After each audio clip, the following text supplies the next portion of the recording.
आमचे वाघुंदे सर कार्यक्रमाला उपस्थित आहेत. फोटोग्राफी करणारे आमचे नितीश आणि हे नितीश दुबळे सुद्धा आहेत. त्यांचा आभार. ते गिरडमोह सर आज प्रामुख्याने या कार्यक्रमाला उपस्थित आहेत. आभार. आमचे आंबेडकर कॉमर्स स्पेशली त्यांना आवड कळलं तर महात्मा फुलेंची जयंती चालू आहे.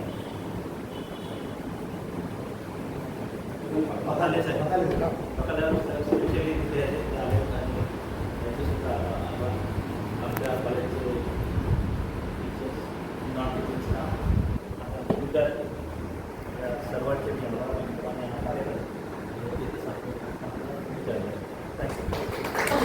जो आज आपण पाहत आहोत स्त्री शिक्षणामध्ये जर आज राष्ट्रपती पदापर्यंत प्रत्येक पदापर्यंत आज स्त्री पोहोचलेली आहे, पण त्याचं श्रेय कोणाला जात असतं ते महात्मा फुलेंना जातं.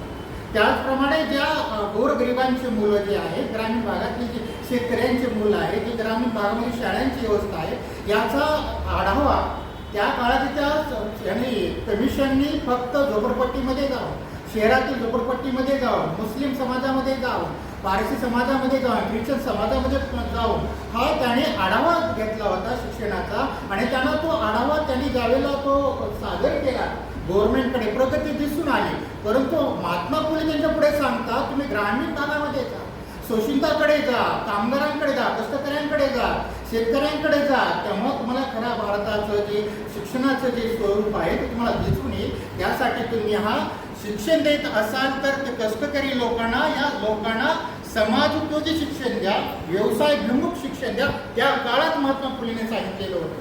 आणि त्या काळाची जी शिक्षण व्यवस्था होती, फक्त त्या काळामध्ये ब्रिटिशांची शिक्षण व्यवस्था त्यांना प्रशासनामध्ये सहकार्य करणारे असे लोक निर्माण करायचे होते. पण महात्मा फुलेंना त्या काळामध्ये अशी व्यवस्था अपेक्षित होती ब्रिटिशांकडनं, ती व्यवसायभिमुख असावी. सगळेच लोक जर शिक्षण शिकतील तर नोकऱ्या कुणाला द्यायच्या, हा त्या काळात महात्मा फुलेंनी प्रश्न उपस्थित केला.